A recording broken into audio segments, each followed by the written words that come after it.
فیلسیز کا شکار ہیں اور فیلسیز کے یا مغالطوں کے صحرا میں رہتے ہیں، تو آپ اس قسم کی بونگیاں مارتے ہیں۔ تو میں یہ سمجھتا ہوں کہ یہ جی فضل کے دور کا آغاز، یہ فکرہ اور شریعت کو منسوخ کرنا، یہ کسی حد تک فیلسی کا نتیجہ ہے کہ آپ اس کو مس انٹرپریٹ کر رہے ہیں۔ تو میں دونوں چیزیں الگ الگ کر کے بیان کرنا چاہتا ہوں۔ یہ بہت سارے کرسچن بھی بعض اوقات کہہ دیتے ہیں کہ یہ فضل کا دور ہے۔ فضل کا دور روز اول سے ہی ہے۔ یہ خدا فضل کے بغیر نہیں تھا۔ یس ایگزیکٹلی، وہ الفا اور اومیگا ہے، اور جو اس کی خصوصیات ہے وہ ازلی اور ابدی خصوصیات اس کے ساتھ ہیں۔ آدم نے جب گناہ کیا، بلکہ گناہ کرنے سے پہلے میں آپ کو بتاؤں کہ خدا نے جب اس کو 2 قانون بتائے تھے کہ اس درخت کا پھل کھانا اور اس کا نہ کھانا، یہ بھی خدا کے فضل کا اظہار ہے۔ ورنہ لوگ کہتے ہیں مائنڈ یور اون بزنس، مجھے کیا بھائی، تو جا، تجھے بنا دیا، اب تو جانے، تیرا کام جانے۔ لیکن یہ بھی خدا کا فضل تھا۔ جب آدم نے گناہ کر لیا اور وہ چھپتا پھر رہا تھا کہ میں ننگا ہوں، تو آپ کو پتا ہے کہ خدا کو جب اس نے بتایا تو خدا نے کہا تجھے کس نے بتا دیا کہ تو ننگا ہے؟ خدا کو تو پتا تھا کہ یہ ڈے 1 سے ہی ننگا ہے۔ تو ایکچولی اس کے گناہ نے اس کو ننگا کر دیا تھا۔ تو آپ کو پتا ہوگا کہ خدا نے اس کو چمڑے کا دونوں کا لباس بنا کے دیا، ان کے ننگے پن کو ڈھانپا۔ ادروائز وہ پتوں سے اپنے جسم کو ڈھانپنے کی ناکام کوشش کر رہے تھے۔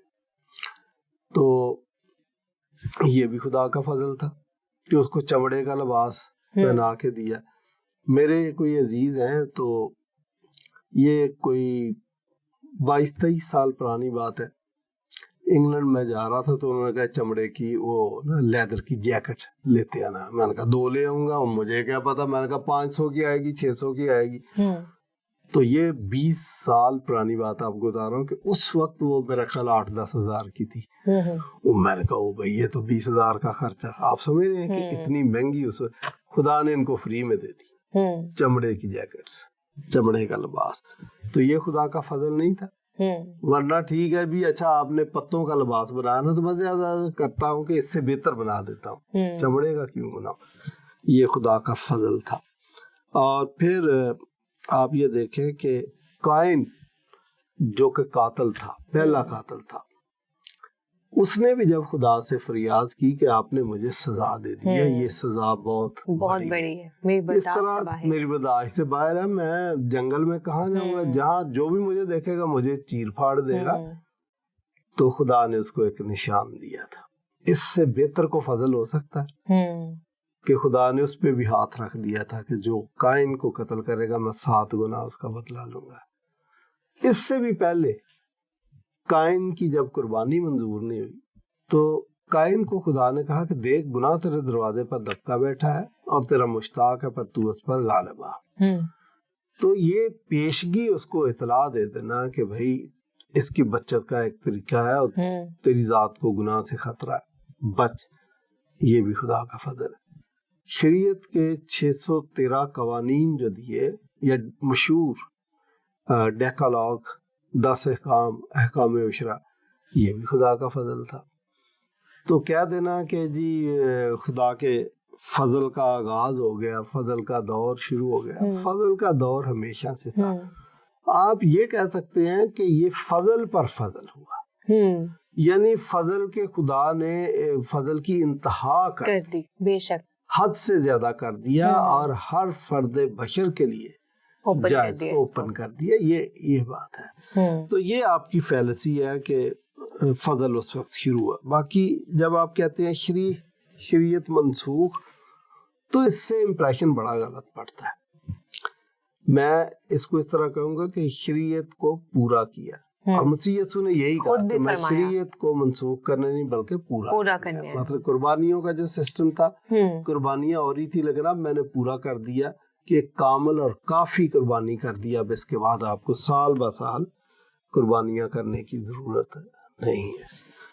تو وہ جو سیریمونیل لاز تھے اب ان کی ضرورت نہیں البتہ ایتھیکل لاز اپنی جگہ پر موجود ہیں اور وہ موجود رہنے چاہیے اور وہ موجود رہیں گے. اور یہ 10 احکام تو چھوٹے بچوں تک کو سکھائے جاتے ہیں کہ یہ 10 احکام جو ہیں وہ سیکھیں, یاد کریں. تو اگر وہ منسوخ ہو چکے ہوتے تو کبھی بھی مسیحی اس کو اپنی پریکٹس میں نہ رکھتے. اچھا, دوسری بات میں آپ کو بتاؤں کہ شریعت کے احکام کی اگرچہ 3 قسمیں ہیں, وہ کسی قسم کے بھی ہوں, آپ یہ نہیں کہہ سکتے کہ ان کی اہمیت ختم ہو گئی ہے. ان کی اہمیت اب بھی اپنی جگہ پر ہے. لوگ ان کو سمجھنے میں شاید کوئی غلطی کرتے ہیں. کبھی موقع ملا ہم اس پہ بھی بات کریں گے کہ ان احکام کا ہماری زندگی میں عمل دخل کیا ہے, وہ بھی بات کریں گے. آگے وہ کہتے ہیں, لکھتے ہیں, کہاں لکھا ہے کہ مسیح یہودیوں کے گناہوں کا کفارہ ادا کرے گا؟ آپ کیا کہیں گے اس بارے میں؟ دیکھیں, ہم جو پہلے بات کر رہے تھے کہ خدا کا فضل تھا کہ اس نے ایک سیکریفیشل سسٹم بھی اس نے دیا تھا بنی اسرائیل کے لیے, کہ آپ سے کوئی غلطی سرزد ہوتی ہے, گناہ خطا ہوتا, تو آپ قربانی کا جانور لے کے کاہن کے سامنے جائیں ہیکل میں, اور وہاں پر قربانی کریں, اپنے گناہوں کی معافی مانگیں, اقرار کریں, توبہ کریں, اور خدا کے فضل سے معافی کے ذریعے فیض یاب ہو جائیں. تو یہ کہنا جی کفارہ کہاں لکھا, یہ جو سیکریفیشل سسٹم ہے یہ کفارے کی ابتدائی فارم ہے, اور وہ اپنی جگہ ویلڈ تھی. لوگ صدیوں تک اس نظام کے ذریعے, اس کفارے کے ذریعے فیض یاب ہوتے رہے. البتہ مسیح یسوع نے جب ایک کامل کفارہ دے دیا تو اس کے بعد اب آپ صرف کو ایمان لانے کی ضرورت ہے. لیکن یہ کہنا جی کہ کہیں اولڈ ٹیسٹمنٹ پہ کفارے کا ذکر نہیں ہے, یہ سیکریفیشل سسٹم آنے والی پرفیکٹ قربانی کا مظہر تھا. تو اس کا آپ کہہ لیں کہ پری فگر اس کا موجود تھا اور لوگ کرتے تھے. یسایہ 53 باب کی 10ویں آیت میں تو مسیح یسوع کی اپنی قربانی کے بارے میں بڑا کلیئر لکھا کہ اس کی جان گناہ کی قربانی کے لیے گزرانی جائے گی. تو پھر آپ کیسے یہ سوال کرنے کی جرات کر سکتے ہیں کہ کفارے کا کہیں اولڈ ٹیسٹامنٹ میں تصور نہیں ہے؟ اولڈ ٹیسٹامنٹ کفارے کے نظریے سے بدرجہ اتم بھرا پڑا ہے. صحیح, ٹھیک. پھر آگے وہ کہتے ہیں کہ یہودی ایسے مسیح کو کیوں کر مانے جو انہیں ابدی نجات تو دلائے گا, لیکن اس شرط پہ کہ یہود کو غیر اقوام کا غلام بن کر رہنا پڑے گا. وہی بات ہے, یہ سوال بھی فیلسی پر مبنی ہے. دیکھیں, یہ 4-5 چیزوں کو مکس کر دیتے ہیں, اور مکس اس لیے کرتے ہیں کہ دے آر کنفیوزڈ. اور جتنے بھی کنفیوزڈ لوگ ہیں وہ اپنے کنفیوژن کی وجہ سے ہٹ درمی کی طرف چلے جاتے ہیں اور پھر نجات سے محروم رہ جاتے ہیں. بنی اسرائیل کے وہ لوگ بھی جو کنفیوزڈ تھے اور اپنا کنفیوژن جو ان کا تھا ان کو ہٹ درمی کی طرف لے گیا, اور وہ پھر ڈٹ گئے اپنے گناہ پہ بھی. آپ دیکھیں, اتنا ڈٹ گئے کہ انہوں نے کہا کہ مسیح یسوع کو صلیب دو, اس کا خون ہماری اور ہماری نسل کی گردن پر. اور یہ ایک ایسا بیان تھا جس کا بعد میں ان کی نسلوں کو خمیازہ بھگتنا پڑا, اور ابھی تک بھی بھگت رہے ہیں. اب آپ دیکھیں کہ ان کے پاس دنیا کی آج بھی بہترین ٹیکنالوجی ہے, لیکن چین کی نیند نہیں سو سکتے. ایک دھڑکا لگا رہتا ہے. وہ غالب کا ایک شعر ہے نا کہ تھا زندگی میں مرگ کا کھٹکا لگا ہوا, اڑنے سے پیشتر بھی میرا رنگ زرد تھا. تو یہ ان کا بھی رنگ, ٹیکنالوجی کے باوجود ان کا رنگ زرد رہتا ہے. تو وہ وجہ یہی ہے. اچھا, اب ہمارے مسلمان دوست, چلیں ہم ظفر اقبال صاحب کا نام لے لیتے ہیں, لیکن یہ عموماً مسلمانوں کا یہ رویہ ہے کہ وہ بھی اس کو مس انڈرسٹینڈ کرتے ہیں. اب وہ کہتے ہیں جی ان کو پرابلم یہ ہے کہ یہودی غلام ہے. اچھا, یہ پرابلم خود اپنے یہودیوں کا بھی تھا. وہ کہتے تھے کہ جو مسیحا ہمیں آزادی دلائے گا وہ سیاسی آزادی ہے. وہ اس کو سیاسی آزادی سے ہی تعبیر کرتے تھے, اور اس لیے مسیح پر جو انہوں نے الزام بھی لگایا وہ بھی یہی کہ یہ سیاسی آزادی کے لیے کام کر رہا ہے, گویا بغاوت کر رہا ہے آپ کے خلاف. یہی الزام لگایا تھا انہوں نے. تو میں کہتا ہوں کہ اگر وہ غلام تھے تو یہ مسیح یسوع کا قصور نہیں ہے. غلامی مکافات عمل بھی ہو سکتی ہے, بلکہ زیادہ تر مکافات عمل ہی. میں آپ کو بتاؤں کہ وہ جو 7 کلیسیاں ترکی میں تھی, مسیح یسوع نے ان کو وارننگ دے دی تھی کہ تو اپنے آپ کو رسول کہتا ہے نہیں، تو اپنے آپ کو یہودی سمجھتا ہے نہیں، بہت ساری باتیں ان کو کہی کہ تو مجھ سے سرما لے لے، بڑی کلیئر کٹ وارننگ ان کو دی ہے. اور پھر مسیح یسوع نے کہا تھا کہ اگر تو اپنی حرکتوں سے باز نہ آیا تو یاد رکھ کہ میں آ کر تیرے چراغ دان کو اس کی جگہ سے ہٹا دوں گا. That was warning. اور وہ وارننگ ایسی ہوئی کہ وہ 7 کلیسیائیں صفحہ ہستی سے مٹا دی گئی تھی. ٹھیک. پھر وہاں پر کھنڈر ہی رہ گئے تھے، آپ کو پتا ہے. اچھا، بنی اسرائیل کو بھی وارننگ دی گئی، اور ایک دفعہ وارننگ نہیں دی گئی. یہ اگر غلامی میں آئے ہیں تو مکافات عمل کا نتیجہ ہے، جو ظفر صاحب اور خود بنی اسرائیل اس کو سمجھنے سے قاصر تھے. یسایہ میں لکھا ہے کہ بیل اپنے مالک کو پہچانتا اور گدھا اپنے صاحب کی چرنی کو، لیکن بنی اسرائیل تو مجھے پہچانتے نہیں ہیں. اچھا، پھر ملاکی جو کہ ایک آخری نبی تھا بنی اسرائیل کا، اس نے ان کو وارننگ دی کہ تم اپنے باپ دادا کے ایام سے ہی میرے آئین کے منحرف رہے ہو. 400 سال تک خدا نے ان سے کلام نہیں کیا. 400 سال کے بعد جب یوحنا استباغی آیا تو آپ کو پتا کہ اس نے کہاں سے بات شروع کی تھی؟ جہاں سے ملاکی نے ختم کی تھی. اس نے وارننگ دی کہ تم اپنے باپ دادا کے ایام سے ہی میرے آئین کے منحرف رہے ہو. اور یوحنا کہتا ہے کہ اب تو درختوں کی جڑوں پر کلہاڑا رکھا ہے، جو درخت اچھا پھل نہیں لاتا کاٹا اور آگ میں ڈالا جاتا ہے. مسیح یسوع نے کہا کہ میں نے کتنی دفعہ چاہا کہ جس طرح مرغی اپنے بچوں کو پروں تلے جمع کر لیتی ہے میں بھی کر لوں، لیکن بھائی میں کیا کروں، تم نے خود نہیں چاہا، اور جب تم پر نگاہ کی گئی تو تم نے اس وقت کو نہ پہچانا. آپ کو پتا ہے کہ مسیح یسوع کی آنکھوں میں صرف 2 دفعہ آنسو ہیں، لازر کی موت پر اور یہاں جب یروشلم کو دیکھا. تو مسیح یسوع اس نقشے کو سن 70 میں جو کچھ ان کے ساتھ ہوا پہلے سے دیکھ سکتے تھے. تو بھائی یہ غلامی خدا کا قصور نہیں ہے، یہ انسان کا، کسی قوم کا مکافات عمل ہے. یہ ان کا ایک اپنا رویہ ہے جس کی وجہ سے آتے ہیں. ادروائز خدا نے ان کو جو وعدے کیے تھے اس کے وعدے ابدی اور اٹل ہیں، ان میں کوئی نقص نہیں ہے. آپ اپنے وعدوں سے فیض یاب ہونے کی صلاحیت نہیں رکھتے. یہ تھا. تو نجات اپنی جگہ پرفیکٹ ہے. جنہوں نے مسیح پر جو ایمان لائے وہ نجات یافتہ ہوئے.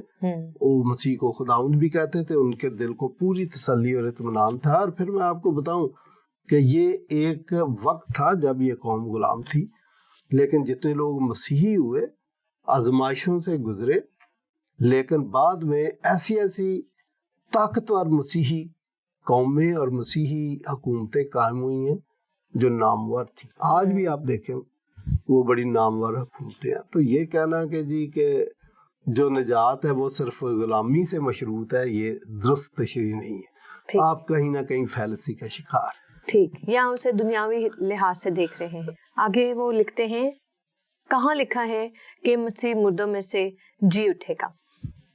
یہ تو بڑی سمپل بات ہے. یہ تو یسایہ 53 میں بھی آپ پڑھیں تو اشارہ وہاں پہ ملتا ہے، لیکن میں ہوسیہ 6 باب کی دوسری آیت آپ کے سامنے پڑھتا ہوں کہ اسی نے مارا ہے اور وہی ہماری مرہم پٹی کرے گا. وہ 2 روز کے بعد ہم کو حیات تازہ بخشے گا اور تیسرے روز اٹھا کھڑا کرے گا. تو یہ تیسرے دن مردوں میں سے جی اٹھنے کے بارے میں بڑا کلیئر لکھا ہے. زبور میں بھی شاید 10 میں اگر میں غلطی پر نہیں تو یہ لکھا ہے کہ وہ اپنے مقدس کو سڑنے نہیں دے گا. بالکل بالکل. جی. تو وہ یہ ساری باتیں ہیں. اور جناب مسیح نے خود بھی فرمایا کہ یونا نبی کا نشان میں تمہیں دیتا ہوں، جیسے وہ 3 دن مچھلی کے پیٹ میں رہا اسی طرح سے جو ہے میں بھی 3 دن 3 رات قبر میں رہوں گا. اور بڑا کلیئرلی انہوں نے اپنے شاگردوں کو یہ یہ اپنی موت اور جی اٹھنے سے پہلے کی بات ہے. اچھا، پھر وہ کہتے ہیں کہ خدا کے تجسم کا اولڈ ٹیسٹامنٹ میں کوئی ذکر نہیں. اس پہ بھی ویسے تو ہم بہت بار بات کر چکے ہیں.